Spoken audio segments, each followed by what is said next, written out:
Hello दोस्तों, स्वागत है आप सबका एक बार फिर से आपके अपने चैनल फार्मेसी जोन में।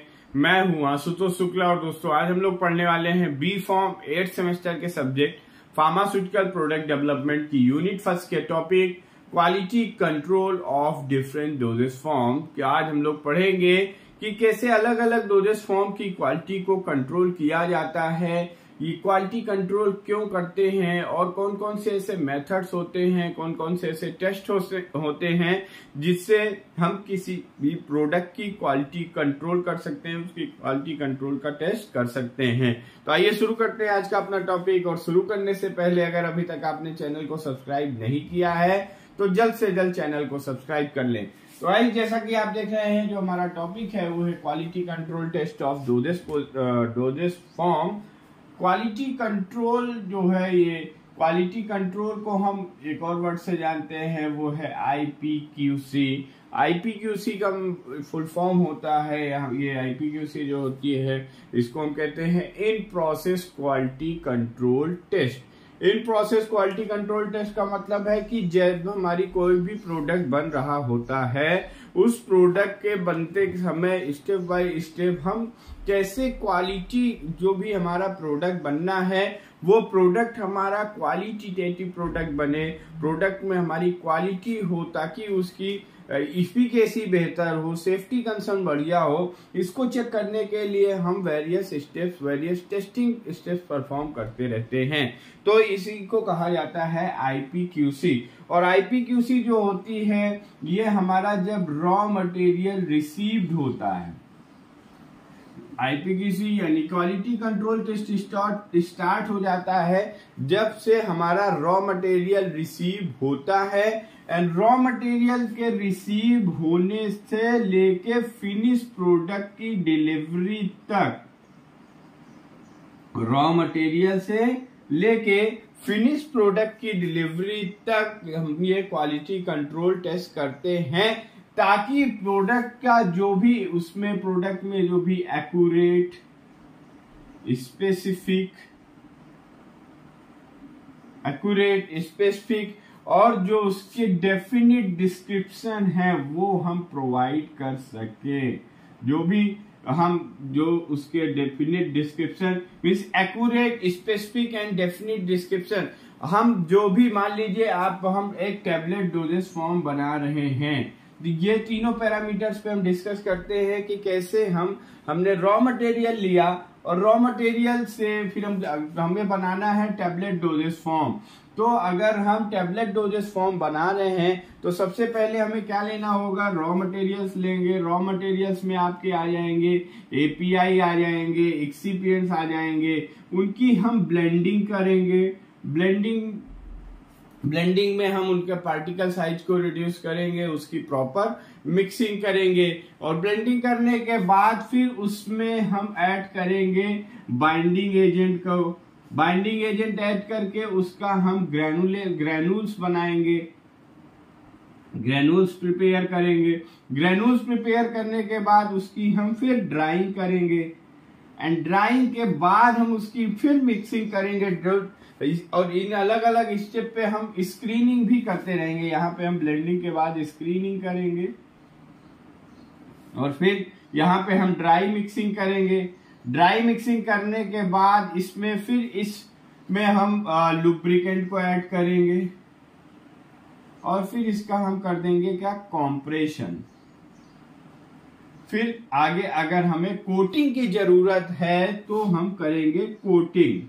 अब आप ये देखिए कि IPQC क्वालिटी कंट्रोल टेस्ट या हमने क्या करना है, हमने जब रॉ मटेरियल लिया, रॉ मटेरियल से लेके ये हमारा फिनिश प्रोडक्ट टैबलेट बन के तैयार हो गई, इसकी क्वालिटी को कंट्रोल करने के लिए अलग अलग तरीके के टेस्ट करने पड़ते हैं ताकि जो भी हमारा डोजेस फॉर्म है उसके accurate, specific and definite description को हम प्रोवाइड कर सकें। अब इसमें यहाँ पे हमने जब ब्लेंडिंग किया, ब्लेंडिंग करने के बाद हम इसकी स्क्रीनिंग करते हैं। स्क्रीनिंग इसलिए करते हैं ताकि हमको जो पार्टिकल साइज मिले वो एक उसका पर्टिकुलर एक यूनिफॉर्म पार्टिकल साइज हो, एक एप्रोप्रिएट पार्टिकल साइज हो।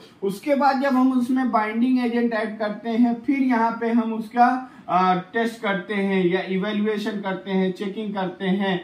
क्योंकि अगर इसमें बाइंडिंग एजेंट जो भी हम प्रिपरेशन बना रहे हैं, अगर इसमें बाइंडिंग एजेंट की अमाउंट स्पेसिफिक से ज्यादा हो गई, ज्यादा अमाउंट ऐड हो गई, तो फिर फर्दर हमारी टैबलेट डिसइंटीग्रेट नहीं हो पाएगी। और अगर टैबलेट का डिसइंटीग्रेट इन टाइम नहीं होगा तो फिर मान लीजिए हमारी कोई कॉम्प्रेस टैबलेट है, उसको 15 मिनट में डिसइंटीग्रेट हो जाना चाहिए, बट अगर उसमें हमने बाइंडिंग एजेंट के अमाउंट को इंक्रीज कर दिया है तो वो सही टाइम पे डिसइंटीग्रेट नहीं होगी। अगर सही टाइम पे डिसइंटीग्रेट नहीं होगी तो फिर फर्दर उसका एब्जॉर्प्शन इफेक्ट हो जाएगा। एब्जॉर्प्शन इफेक्ट होगा तो बायोअवेलेबिलिटी इफेक्ट हो जाएगी। बायोअवेलेबिलिटी इफेक्ट होगी तो फार्माकोलॉजिकल रिस्पांस इफेक्ट होगा। तो यानी ओवरऑल जो हमारी उसकी हमने जो बायोफार्मास्यूटिकल स्टडी की है, जिससे कि हमने डिजाइन किया है, क्या थेराप्यूटिकल रिस्पांस, क्या फार्माकोलॉजिकल रिस्पांस होना चाहिए, एक पैरामीटर के इफेक्ट होने से वो सभी इफेक्ट हो जाएंगे।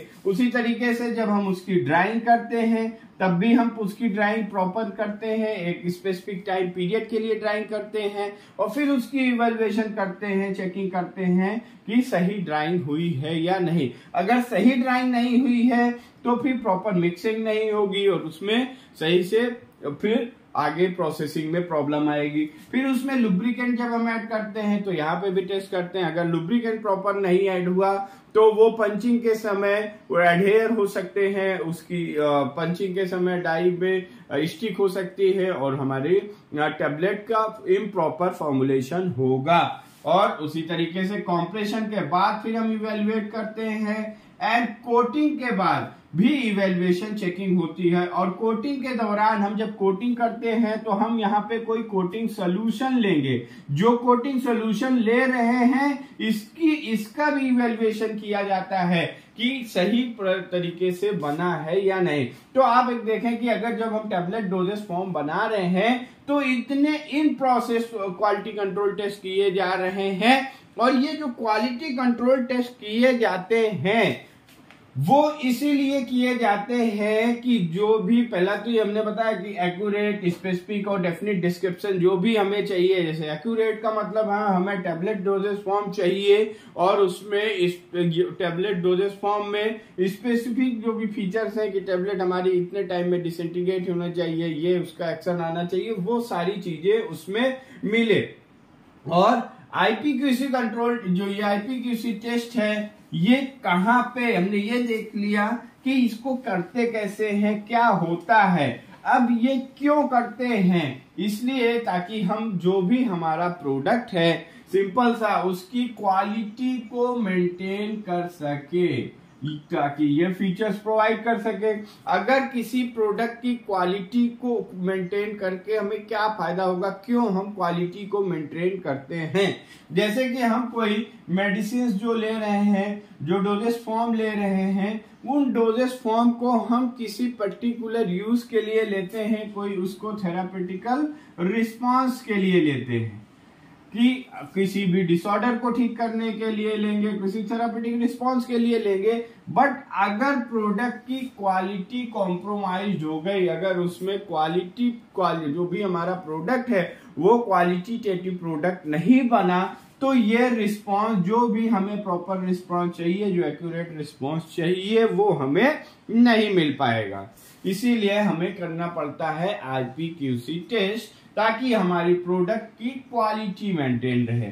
और ये जो टेस्ट किया जाता है आईपीक्यूसी टेस्ट, ये किया जाता है प्रोडक्शन एरिया में जहां पे हमारे डोजेस फॉर्म बन रहे होते हैं। और इसके फायदे क्या हैं, एडवांटेज क्या है। सबसे पहला जो एडवांटेज है कि हमारा जो प्रोडक्ट बनेगा वो क्वालिटी प्रोडक्ट बनेगा।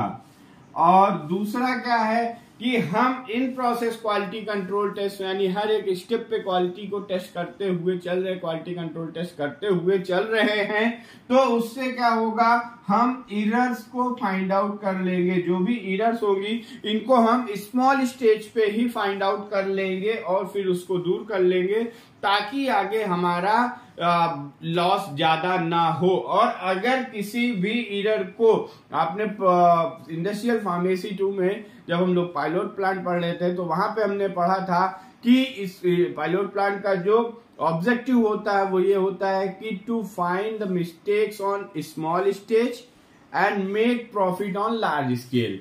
कि अगर हमने स्मॉल स्केल पे एरर को फाइंड आउट कर लिया तो हम लार्ज लॉस होने से बचा सकते हैं और अपने प्रोडक्ट की क्वालिटी को इम्प्रूव कर सकते हैं। और क्वालिटी अगर इम्प्रूव होगी तो हमें आउटकम भी मिलेगा।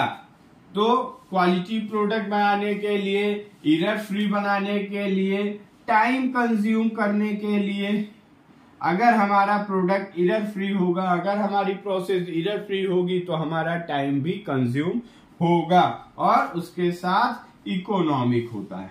अगर ये हम करके चल रहे हैं तो जो भी हमारी प्रोसेस होगी वो इकोनॉमिक होगी। अब ये हमने देख लिया कि कहाँ पे करते हैं, इसके फायदे क्या हैं। अब ये कि क्वालिटी कंट्रोल टेस्ट करने के लिए जो भी हमारा प्रोडक्ट बने, वो क्वालिटेटिव प्रोडक्ट बने, उसके लिए क्या क्या जरूरतें होती हैं। तो सबसे पहला है जो भी पर्सनल्स हैं उनकी प्रॉपर ट्रेनिंग हो। पर्सनल्स की प्रॉपर ट्रेनिंग होनी चाहिए ताकि उनको ये पता हो कि किस तरीके से क्वालिटी कंट्रोल टेस्ट करने हैं। अगर उनको उस स्पेसिफिकेशंस के बारे में वो प्रॉपर ट्रेन नहीं होंगे तो भी हम क्वालिटी कंट्रोल टेस्ट सही ढंग से नहीं कर पाएंगे। और सही मशीनरी अवेलेबल हो, प्रॉपर ऑपरेटर्स अवेलेबल हो और प्रॉपर एक गाइडलाइंस हो कि ये आपको क्वालिटी कंट्रोल टेस्ट करने हैं। अब हम देखते हैं कि किस तरीके से क्या एक फ्लो चार्ट के थ्रू कि किस तरीके से ये quality control test during processing involve होता है। तो जहां पे भी प्रोडक्शन हो रहा होता है उस प्रोडक्शन का एक हेड होता है और हेड का जो काम होता है, जो प्रोडक्शन हेड होता है उसका जो काम होता है, पहले वो मैन्युफैक्चरिंग को भी उसके सुपरविजन में मैन्युफैक्चरिंग होती है। मैन्युफैक्चरिंग के लिए कुछ क्वालिटी कंट्रोल फंक्शंस होते हैं, कुछ कंट्रोल फंक्शंस होते हैं। कंट्रोल फंक्शंस का मतलब ये है कि जैसे कि कंट्रोल फंक्शन और क्वालिटी कंट्रोल टेस्ट में जो डिफरेंस होता है, जिनको कुछ कंट्रोल्स दिए जाते हैं मैन्युफैक्चरिंग एरिया में। जैसे कि मानिए कि ये है कि हम जो आपको ये देता है कि इतने % का सोल्यूशन बनाना है, ड्राइंग जो करनी है इतने टेम्परेचर पे इतने स्पेसिफिक टाइम के लिए करनी है। तो वो जो फीचर्स है, जो स्पेसिफाइड फीचर्स हैं, उन्हें कहा जाता है कंट्रोल फंक्शंस। वो इसी तरीके से डिजाइन किए जाते हैं, प्रॉपर रिसर्च करके, प्रॉपर स्टडी और वेरियस टेस्ट को परफॉर्म करके वो कंट्रोल फीचर्स बनाए जाते हैं कि अगर उन कंट्रोल फीचर्स के अकॉर्डिंग हम प्रोडक्शन करेंगे तो जो हमारा प्रोडक्ट होगा उसमें उसकी क्वालिटी मेंटेन होने के चांसेस बहुत ज्यादा बढ़ जाते हैं। सो हेड होगा, फिर मैन्युफैक्चरिंग एरिया जहां पे प्रोडक्शन हो रहा होगा, उनको कुछ कंट्रोल फंक्शंस होंगे जिनको परफॉर्म करते हुए प्रोसेस हमारी स्टार्ट होगी। प्रोसेस का मतलब जो भी डोजेस फॉर्म बना रहे हैं। और यहाँ पे होगा, फिर ये होगा आपका quality control department. Quality control department होगा जहां पे क्वालिटी कंट्रोल टेस्टिंग होगी और इनके पास यहाँ पे क्या थे, हमारे कंट्रोल फंक्शंस थे, यहाँ पे परफॉर्म होंगे चेक फंक्शन। चेक फंक्शन का मतलब कि ये जो क्वालिटी कंट्रोल करके इन्होंने जो कंट्रोल फंक्शन परफॉर्म करके जो भी प्रोडक्ट बनाया है यहाँ पे क्वालिटी कंट्रोल डिपार्टमेंट पे उसके फंक्शंस को चेक किया जाएगा, फिर फर्दर प्रोसेसिंग के लिए प्रोडक्ट को भेज दिया जाएगा। तो ये हो गया हमारा introduction of quality control test कि किस तरीके से क्वालिटी कंट्रोल टेस्ट किया जाता है, क्या होता है क्वालिटी कंट्रोल टेस्ट। अब हम देखते हैं अलग अलग डोजेस फॉर्म के लिए कैसे कौन कौन से IPVC यानी in process quality control test किए जाते हैं। तो सबसे पहले हम देख लेते हैं सॉलिड के लिए। सॉलिड के लिए जो सबसे पहला जो मेन टेस्ट है वो किया जाता है weight variation test. Weight variation के लिए हम ये देखते हैं कि जो भी हमारा डोजेस फॉर्म है और जो एक लॉट बना हुआ है, जो हमारे एक साथ कंपनियों में हजारों टैबलेट्स एक साथ बनती हैं, तो उसमें से हम रैंडम लेते हैं टैबलेट्स को, फिर उनका वेट वेरिएशन टेस्ट करते हैं, ताकि जिससे कि हमें पता चले कि जो भी एक टैबलेट है वो हर टैबलेट में क्या वेट वेरिएशन है। तो इस टेस्ट को परफॉर्म करने के लिए रैंडमली 20 टैबलेट्स सेलेक्ट की जाती हैं और इनका जो सिलेक्शन होता है वो रैंडम सिलेक्शन होता है। 20 टैबलेट्स को सेलेक्ट किया जाता है और इन 20 टैबलेट को सेलेक्ट करने के बाद फिर इनका एवरेज वेट निकाला जाता है और एवरेज वेट से फिर इसके जो एक्चुअल टैबलेट है उसको हम इवेलुएट करते हैं और इवेलुएट करने के बाद जो भी हमारा रिजल्ट आता है उससे फिर हम एक अलग अलग है यूएसपी का पैरामीटर, यूएसपी मोनोग्राफ अलग है, आईपी मोनोग्राफ अलग है। यूएसपी के अकॉर्डिंग अगर 130 mg या उससे कम की टैबलेट है तो उसमें 10% का वेट वेरिएशन अगर आ रहा है, मीन्स अकॉर्डिंग टू यूएसपी अगर कोई टैबलेट 130 mg या उससे कम की है और उसमें 10% का वेरिएशन आ रहा है तो वो एक्सेप्टेबल है। और अगर 130 से आपका 324 mg की टैबलेट है तो उसमें 7.5% का वेरिएशन एक्सेप्टेबल है और 324 mg और मोर इससे ज्यादा की टैबलेट है तो उसमें 5% का वेरिएशन आ सकता है। अगर इतना आ रहा है तो दैट इज एक्सेप्टेबल। और वहीं पे आईपी के अकॉर्डिंग 84 mg या उससे कम की टैबलेट है तो 10%। अब 84 mg से यानी 84 mg से लेके 250 mg तक की टैबलेट है तो 7.5% और मोर देन 250 mg 250 mg से ज्यादा की टैबलेट है तो उसमें 5% का वेरिएशन एक्सेप्टेबल है। तो ये हो गया हमारा वेट वेरिएशन टेस्ट। हम 20 टैबलेट का एवरेज वेट निकाल के उसको इवेलुएट करके इन पैरामीटर्स पे चेक करते हैं, अगर इस रेंज में आ रहा है तो हमारी टैबलेट एक्सेप्टेबल है, अदरवाइज फिर उसको हमें उसमें कोई कमी है, उसमें एरर है, वो फेल हो जाएगी क्वालिटी कंट्रोल टेस्ट में। दूसरा हम करते हैं यहाँ पे हार्डनेस टेस्टिंग करते हैं। हार्डनेस टेस्ट करने के लिए हम करते हैं अलग अलग तरीके के अपरेटस का यूज करते हैं, मॉन्सेंटो टेस्टर का यूज करते हैं, फाइजर टेस्टर का यूज करते हैं। और यहाँ पे जो एक एवरेज वेट होना चाहिए टैबलेट का 5 kg से लेके 8 kg तक का वेट बियर कर सके टैबलेट। हार्डनेस टेस्टिंग इसलिए की जाती है कि वो टैबलेट की कितनी कैपेसिटी है, कितना वेट वो बियर कर सकती है, क्योंकि आप जब लार्ज स्केल में जब प्रोडक्शन हो रहा है टैबलेट्स का तो एक कार्टन में टैबलेट्स फिल की जाती है, उनके ऊपर बहुत सारी टैबलेट रखी जाती है, तो कितना वेट हमारी टैबलेट वियर कर सकती है। देन थर्ड हम जो देखते हैं वो है आपका disintegration test. Disintegration test perform करते हैं। डिसइंटीग्रेशन टेस्ट इसलिए किया जाता है ताकि हम ये पता कर सके कि हमारी जो टैबलेट है वो एडमिनिस्टर करने के बाद जीआई फ्लूइड में कितने टाइम में जाके डिसइंटीग्रेट हो रही है। ये अगर इसके लिए हम क्या करते हैं, एक हमारा डिसइंटीग्रेशन अपरेटस आता है, एक साथ 6 टैबलेट का डिसइंटीग्रेशन टेस्ट किया जाता है और उसमें 10 नंबर की मेश स्क्रीन का हम यूज करते हैं। जो टैबलेट का कैप होता है वो परफोरेटेड कैप होता है, जो हम वेसल लेते हैं इस तरीके का कुछ होता है, उसमें इस तरीके की वॉल्यूमेट्रिक सेल्स लगी हुई होती हैं और इसमें टैबलेट को हम पेच कर देते हैं। टैबलेट के ऊपर एक परफोरेटेड कैप का यूज करते हैं और ये कैप जो होती है 10 नंबर के मेश स्क्रीन, इसमें मेश स्क्रीन की कैप होती है। इस तरीके से 6 सिलेंडर्स होते हैं। फिर इसका हम डिसइंटीग्रेशन देखते हैं और डिसइंटीग्रेशन जो टेस्ट होता है अलग अलग टैबलेट के लिए, इसके अलग अलग, जैसे कि कॉम्प्रेस टैबलेट है हमारी तो वो उसका जो डिसइंटीग्रेशन होगा, कॉम्प्रेस टैबलेट 15 मिनट में डिसइंटीग्रेट हो जानी चाहिए। और वहीं पे अगर कोई शुगर कोटेड टैबलेट है तो उसका डीटी टाइम है 60 मिनट, शुगर कोटेड टैबलेट के लिए है 60 मिनट।